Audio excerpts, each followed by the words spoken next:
Desejado Silêncio, de Joel Goldsmith. Parte 1. Da escuridão para a luz. Capítulo 1. Os dois pactos. Abre aspas. Porque está escrito que Abraão teve 2 filhos, uma da escrava e outro livre. Todavia, o que era da escrava nasceu segundo a carne, mas o que era livre, por promessa. O que se entende por alegoria, porque estes são os 2 concertos, um do Monte Sinai, gerando filhos para a servidão, que é Agar. Ora, essa Agar é Sinai, o monte da Arábia que corresponde a Jerusalém, que agora existe. Pois é escrava com seus filhos, mas a Jerusalém, que é de cima, é livre, a qual é a mãe de todos. Fecha aspas. Galatas, capítulo 4, versículo 22 ao 26. Em nossa humanidade somos filhos da escrava, subjugados pela carne e suas imposições, presos às coisas, aos pensamentos e às atividades da carne, quer se trate da carne do corpo, quer seja a carne chamada dinheiro ou outras formas do humano viver. Vivendo na e pela carne, como descendentes da escrava, estamos sob as leis da matéria, as leis da economia, da raça, da religião e da nacionalidade, sob o contrato que foi gerado pela escravidão. O outro pacto, que é o da nossa adoção espiritual, acontece pela atividade consciente dentro do nosso próprio ser. E no momento em que estivermos prontos para a transição, já que a transição da humanidade para a filiação espiritual se dá exclusivamente pela graça. Quando alguém diz que gostaria de ser um filho de Deus e de ser livre das mazelas da carne, geralmente não quer dizer exatamente isso.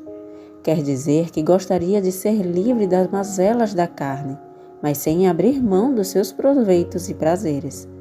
É por essa razão que, como seres humanos, não podemos escolher ser filhos de Deus.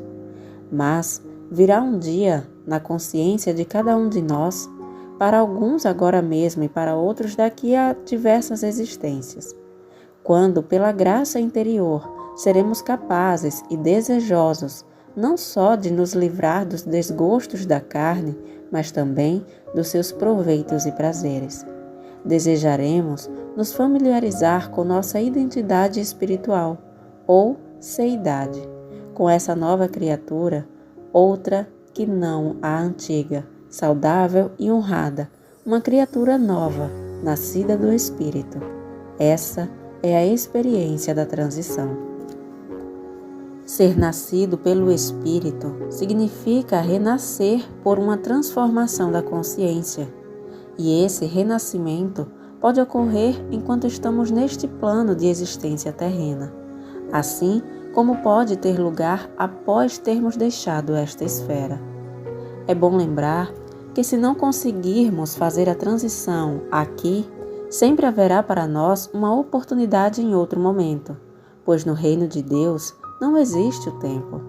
Ali é sempre o agora, e o agora sempre se nos apresenta com novas oportunidades. Esse momento é agora. Esse momento, esse agora, nos dá a oportunidade de abdicar de nossa humanidade para aceitar a divindade do nosso ser. Se não estivermos preparados para tal recebimento, haverá o amanhã, o ano que vem ou o seguinte, e, a cada vez que se apresentar a oportunidade de descobrir nossa filiação divina, será o agora. Daqui a 100 anos, será agora para nós. Agora é sempre o momento de aceitar nossa divindade.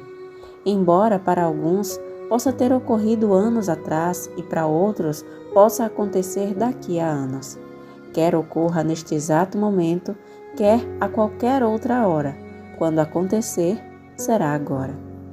Cada um de nós terá de o defrontar a qualquer momento de qualquer dia da eternidade, e aqueles de nós que por uma razão ou outra forem incapazes de aceitar o convite de nossa liberdade nesse momento particular, liberdade com que estaremos revestidos quando a aceitação de Cristo, tranquilamente terão uma nova oportunidade ao longo do tempo.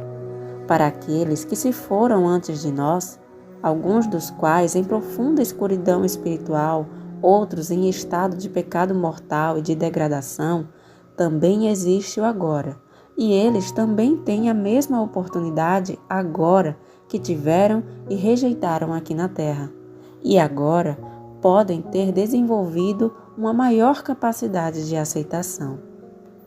O que significa aceitar a revelação espiritual em nossa experiência? Sem a compreensão do que seja a revelação espiritual, não podemos estar preparados para aceitá-la. Apesar de a maioria das pessoas afirmar acreditar em Deus, na verdade, muitas delas não acreditam. De fato, podem acreditar que há um Deus ou ter uma crença acerca de Deus, mas não têm fé, nem percepção e nem convicção. Isso porque a natureza do escravo é estar ligado aos efeitos, ao amor, à adoração e ao temor de qualquer coisa que tenha forma, que tenha efeitos visíveis. Podem ser fisicamente saudáveis, de coração, fígado ou pulmões. Podem ter montanhas de dinheiro, investimentos ou imóveis. Porém, o amor, a devoção ou medo de muitos seres humanos está sempre voltado para algo ou para alguém do reino visual. O filho da escrava está ligado a algum pensamento, coisa ou pessoa, e é o que constitui a humanidade em sua quase totalidade. O novo contrato da nova criatura começa a valer quando descobrimos que eu e o Pai somos um, e tudo que o Pai tem é meu. Eu olho para uma única direção, a do infinito invisível. Então, o que vem de dentro, eu reparto gloriosamente, com liberdade e júbilo. A transição para a filiação divina implica mudar a fé no que é visível para a fé no infinito invisível, no que jamais poderá ser visto, ouvido, saboreado, tocado, cheirado ou mesmo pensado e argumentado. Tem de ser uma fé em si mesma, que não pede razões.